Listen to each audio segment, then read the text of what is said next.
One Canadian province makes 7 out of every 10 bottles of maple syrup on Earth. Not 7 out of 10 in Canada, 7 out of 10 on the entire planet. And here is the part that should stop you cold.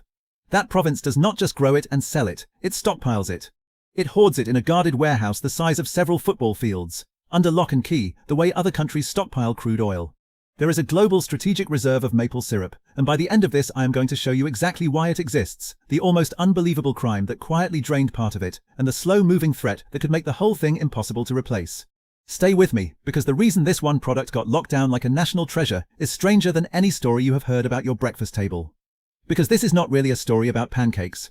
It is a story about how one small corner of the world quietly cornered an entire global product, built an organization to control its price the way the oil cartel controls crude, and then had to defend that treasure from thieves and from the weather itself. And the reason your bottle of real maple syrup costs what it costs, and the reason it may quietly get rarer and more expensive in the years ahead, traces back to a single fact of nature that no amount of money on earth can rush. I will get to that fact near the end, and when you finally see it, the strategic reserve, the price controls, even the crime, all of it is going to click into place and make complete sense. So let me start with the number that started everything. Roughly 72% of all the maple syrup made anywhere in the world comes from a single province, Quebec. Canada as a whole produces around 80% of the global supply, and almost all of that is Quebec. Let that sink in for a second, because it is genuinely rare. There is no other everyday food I can think of where one region of one country makes nearly 3/4 of the entire planet's supply. Not coffee, not wheat, not rice, those are spread across dozens of nations. But maple syrup, the thing you pour without a second thought, comes almost entirely from one cold stretch of forest in eastern Canada. And that concentration is not an accident, and it is not a business decision someone made in a boardroom. It is dictated by a tree that will only grow in one narrow set of conditions on the whole planet. Which raises the obvious question, why there, and why can nowhere else just copy it? Here is the answer, and it is where the biology starts. Real maple syrup comes from the sap of the sugar maple, and the sugar maple is fussy in a way that pins this entire industry to one region. It needs a very specific rhythm of weather to make sap flow at all. It needs freezing nights followed by thawing days, over and over, for a few weeks in late winter and early spring. That freeze-then-thaw cycle builds pressure inside the tree, and that pressure is what pushes the sap out when you tap it. No hard frost at night, no flow.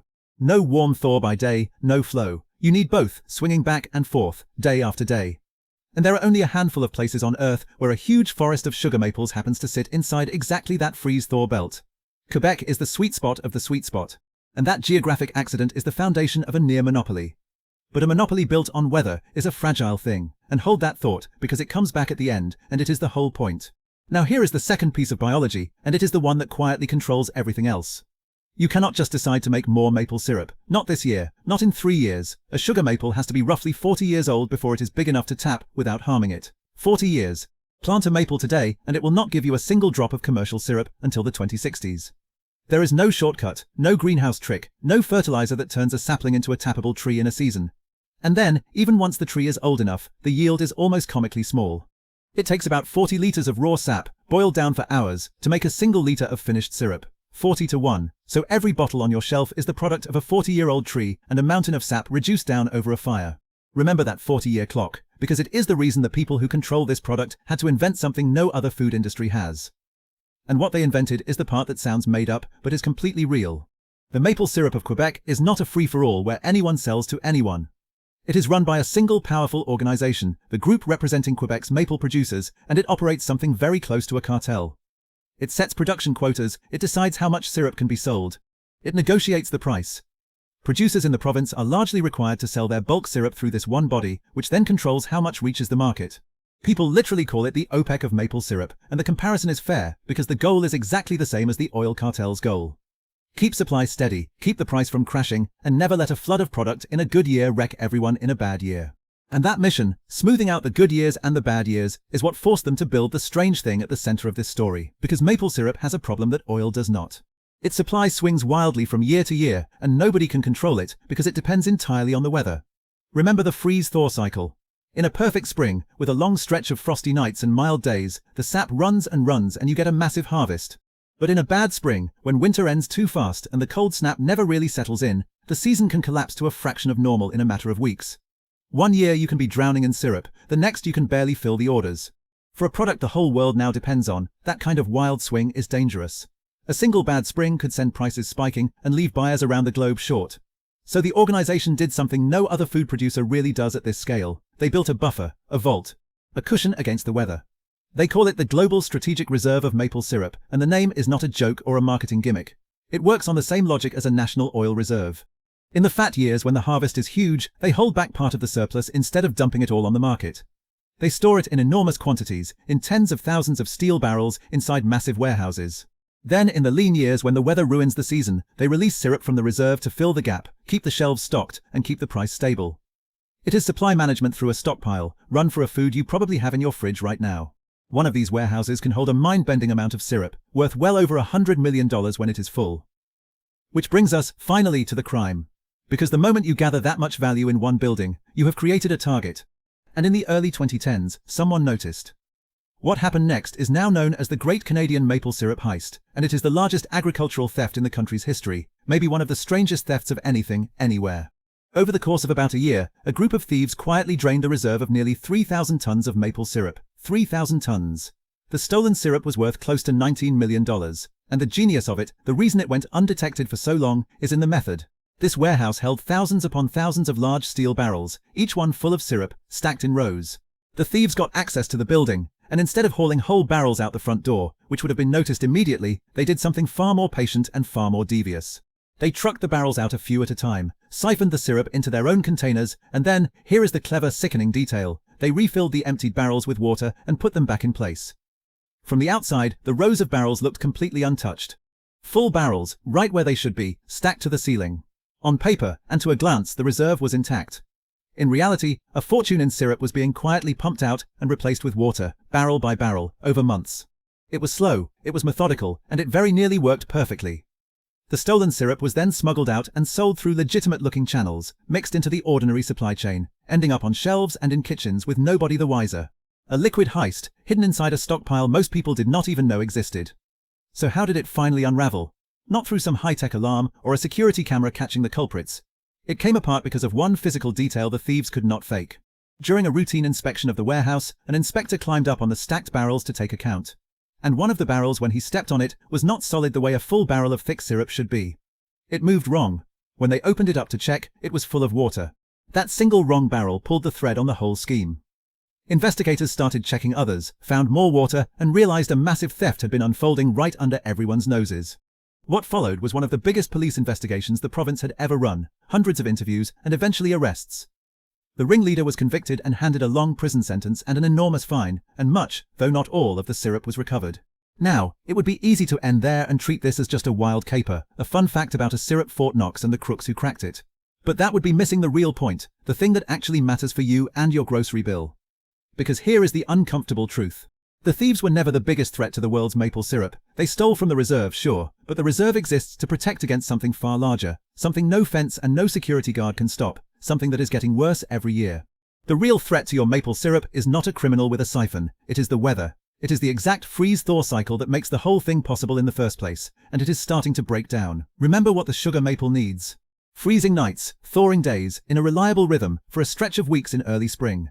That rhythm is the engine, and as winter's warm, that engine is sputtering. In many parts of the Maple Belt, the season is now starting earlier than it used to, sometimes weeks earlier, because the thaw arrives sooner. It is also becoming shorter and less predictable. When the cold snaps do not settle in properly, or when a warm spell arrives and stays, the sap simply does not run the way it should. Producers are increasingly finding that the calendar they relied on for generations no longer holds. The window is moving, and it is narrowing. And a product that depends on a precise dance between frost and thaw is exactly the kind of product that a warming, more erratic climate quietly undermines. And it gets worse when you zoom out to the trees themselves. The natural range where sugar maples thrive is projected to shift slowly northward over the coming decades as the climate warms, drifting away from some of the very regions that built this industry. But you cannot just pick up a forest and move it north to chase the cold. And even if you could plant a brand new maple forest in some cooler place further north, you run straight back into the wall we talked about earlier, the 40-year clock. A maple planted today does not become a tapping tree for 4 decades. So the industry cannot simply relocate ahead of the warming. It is anchored, by biology, to trees that are already in the ground, in a belt of climate that is slowly sliding out from under them. That is the slow-moving threat. Not a thief in the night, a thermometer creeping up over a generation. And now you can see why the strategic reserve is not eccentric at all. It is essential, when your entire global supply of a product rests on the mood of the weather in one province, and on trees that take 40 years to replace, you have almost no ability to respond quickly to a bad stretch.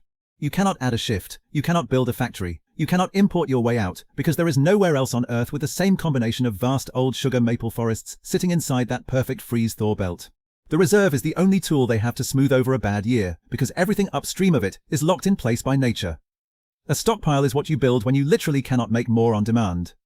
The syrup Fort Knox is not paranoia, it is the rational response to a supply you cannot rush. And this is where the story stops being about syrup at all, and becomes about something much bigger, the same quiet law that sits underneath so much of what you buy. We live in a world that has trained us to believe anything can be scaled up on command. Want more of something? Build another plant, add a night shift, ship it in from somewhere cheaper. That works for phones and t-shirts and plastic toys. It does not work for things that grow on nature's clock. It does not work for the coffee tree that takes years to bear, the olive grove that takes a decade to mature, the cattle herd that takes years to rebuild, or the sugar maple that takes 40 years to tap. For all of those, the supply you will have in the future was decided long ago, and it answers to weather and time, not to money and urgency. Maple syrup is just one of the clearest, purest examples of that hidden law hiding in plain sight on your kitchen table. So let me bring it all the way back to the number I started with.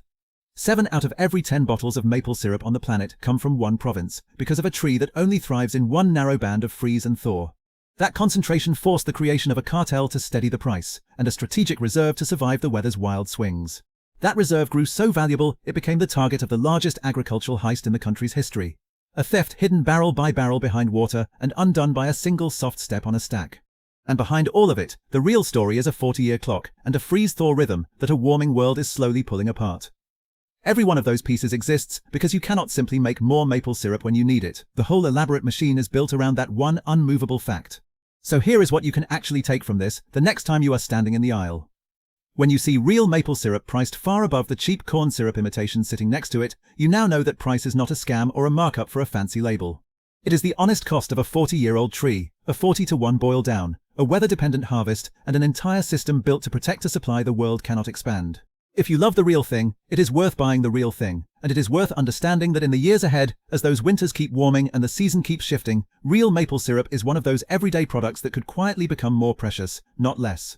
The reserve buys time. It does not stop the clock, because in the end, the story of the syrup on your breakfast table is the story of one province, one fussy tree, a strategic reserve guarded like oil, a heist that read like a movie, and a slow warming that no vault can hold back. 7 out of 10 bottles, from one place, on a clock nobody can speed up. Now you know why they built a fortress around something as gentle as syrup, and you know the one thing, a few warm winters in a row, that could make the whole thing far harder to replace than any thief ever managed. If this changed the way you look at the bottle in your fridge, the way it changed mine, subscribe, because the next one is about another everyday thing hiding a monopoly and a clock exactly like this one. A single place quietly holding the whole world's supply, and almost nobody ever stops to ask what happens if it slips.